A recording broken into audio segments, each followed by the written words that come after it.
the city of Rome scorched under the harsh midday sun. Through the dust-covered streets, a tide of thousands of people flowed toward a single destination, the Flavian amphitheater, known to us today as the Colosseum. This structure was more than just a heap of stone and mortar. It was the ultimate intersection of imperial arrogance and the raw excitement of the masses. The story begins after the fall of Emperor Nero. When Nero committed suicide, Rome was plunged into civil war and unrest.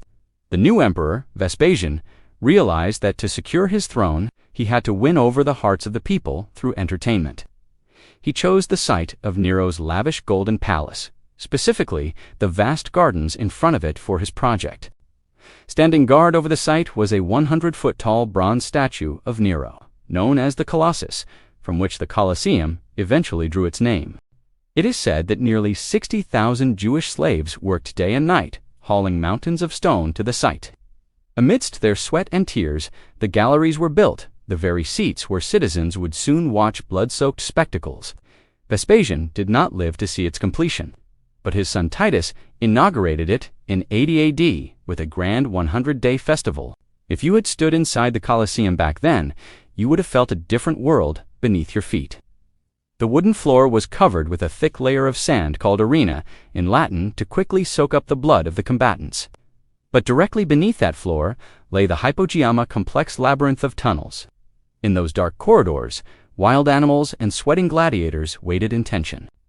There were 28 specialized lifts or cages operated by pulleys and ropes. Spectators would be thrilled to see a hungry tiger or a lion suddenly emerge from hidden trapdoors in the floor, appearing as if by magic in the middle of the fight. How did 50,000 people sit through the blistering Roman heat? The emperors had a solution for that too. At the very top level of the Colosseum, a massive system of sails was installed. Skilled sailors from the Roman Navy operated these giant cloths, known as the velarium, using complex rigging. From a distance, the entire stadium looked as if it were covered by the sails of a colossal ship. Inside the galleries, artificial fountains provided cool air, and the scent of saffron and perfumes was often sprayed to mask the smell of the arena. The true heroes of the Colosseum were the gladiators. Some came as condemned criminals, others for the lure of glory and wealth. Before the battle began, they would stand before the emperor and declare, "Avenu, Imperator morituri, te salutant, hail, emperor. Those who are about to die salute you." At times, scenes were staged that defied the imagination. In the early years, the arena was flooded to create an artificial sea where actual warships were floated. Romans erupted in cheers as they watched naval battles and fights between aquatic animals unfold before their eyes.